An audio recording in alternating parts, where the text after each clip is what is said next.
संत अलोसियस महाविद्यालय मंगलुरु तथा भारतीय भाषा संस्थान मैसूर के संयुक्त तत्वावधान में आयोजित इस एक दिवसीय राष्ट्रीय संगोष्ठी में उपस्थित सभी विद्वज्जनों को तथा प्रतिभागियों को सादर नमन करता हूँ।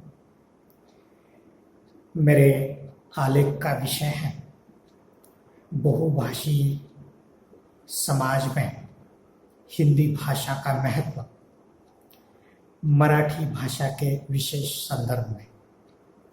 जैसे कि आप सभी को ज्ञात है,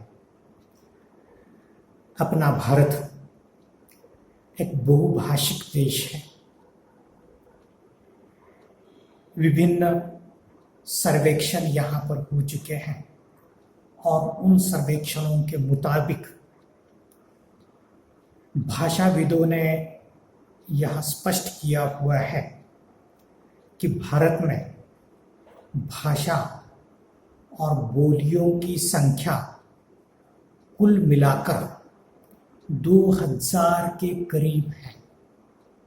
इतने बड़े बहुभाषिक विशाल खंडप्राय देश में संपर्क की कोई एक भाषा होनी चाहिए,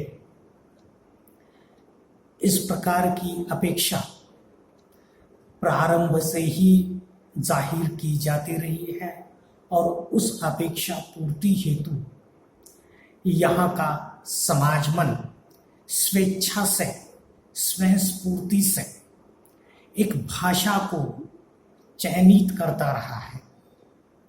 आरंभिक युग में संपूर्ण देश की संपर्क भाषा के रूप में जो उस समय की ज्ञान भाषा थी, वह ज्ञान भाषा संस्कृत, उसे संपर्क भाषा के रूप में प्रयुक्त किया जाता था। मध्य युग से चित्र कुछ परिवर्तित हो गया और बदले हुए इस चित्र के अनुरूप हम लोगों ने हिंदी भाषा को एक संपर्क भाषा के रूप में स्वीकृत किया।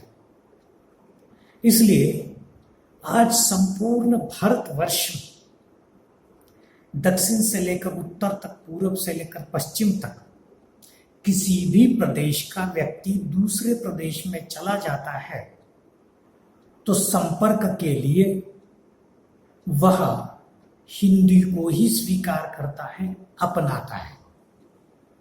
व्यापार, व्यवसाय, उद्योग, पर्यटन, यात्राएं आदि के लिए हिंदी का ही प्रयोग किया जाता था। जहां तक मराठी और हिंदी का सवाल है, दोनों भाषाओं की जननी एक ही भाषा है, वह है संस्कृत। संस्कृत से ही दोनों भाषाओं का जन्म हो गया है। साथ ही दोनों भाषाओं की लिपि भी एक ही होने के कारण हिंदी के अधिक से अधिक करीब रहने वाली भाषा अगर कोई है तो वह भाषा है मराठी। उसका व्याकरण हो सकता है, भाषिक संरचना हो सकती है, भाषिक एवं साहित्यिक विकास के दौर हो सकता है, दोनों में एक समान ही है।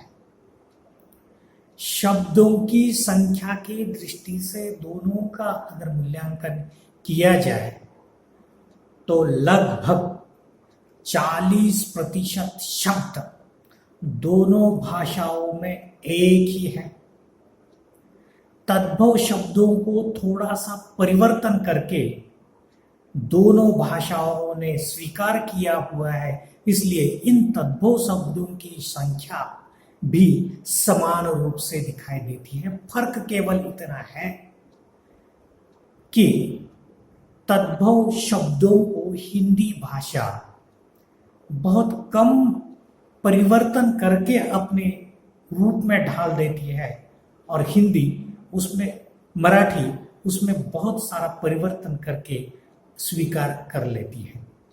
इसलिए हमें ज्ञात है कि महाराष्ट्र में हिंदी मात्र एक संपर्क भाषा के रूप में प्रयुक्त नहीं की जाती है, तो सहभाषा के रूप में प्रयुक्त की जाती है। महाराष्ट्र में ऐसा एक भी व्यक्ति आपको देखने नहीं मिलेगा कि वह हिंदी को जानता न हो। छोटे बालक से लेकर वृद्धों तक, शिक्षित अशिक्षित सभी स्तर के व्यक्ति हिंदी को जानते हैं, पहचानते हैं। इसलिए हिंदी का महत्व आज मराठी भाषा के संदर्भ में लगभग बराबरी का है, एक स्तर का ही है। दोनों की अपनी समान समानताएं होने के कारण हिंदी मराठी भाषी व्यक्ति को मराठी आना जितना जरूरी माना जाता है, उतना ही हिंदी भी आना जरूरी समझा जाता है। आज हमें मालूम है कि पूरे भारतवर्ष से व्यवसाय के साथ साथ श्रमिक के रूप में लोग मुंबई में आ बसे हुए हैं, उसके साथ साथ अन्य शहरों में भी आ बसे हुए। इसलिए श्रमिकों की तादाद दूसरे प्रदेशों से आने वाले लोगों की महाराष्ट्र की ज्यादा है। इसलिए इन श्रमिकों के साथ संवाद के लिए, वार्तालाप के लिए अगर किस भाषा का प्रयोग किया जाता है तो वह हिंदी का ही है। बाकी बहुत सारे मुद्दे हैं, बहुत सारे उसके आयाम हैं उसके महत्व के। वे सभी आयाम मैंने मेरे आलेख में प्रस्तुत किए हुए हैं। महाविद्यालय ने मुझे आपने इस सारस्वत आयोजन में सम्मिलित होने का अवसर प्रदान किया। महाविद्यालय की प्रबंधन समिति तथा इस संगोष्ठी के संयोजक का मैं हृदय से ऋणी हूँ। बहुत बहुत धन्यवाद।